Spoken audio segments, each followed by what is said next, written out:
Hello. Now in short, I am going to explain about a word misbehave.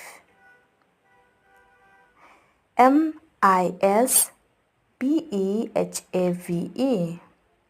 If a word mis is an additional to a meaningful word, MIS, it means number 1, not good, or number 2, bad. For example, MISUSE, misuse.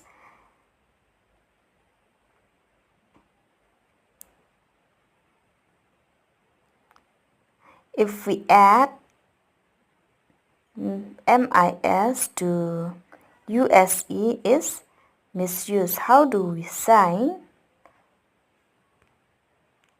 In signing, we can use not good or we can use bad. So now it is the same for the word behave.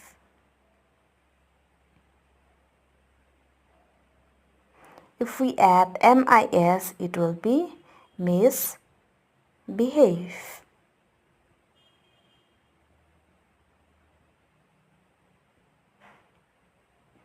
So it will be behave bad or behave not good. Understand? Thank you.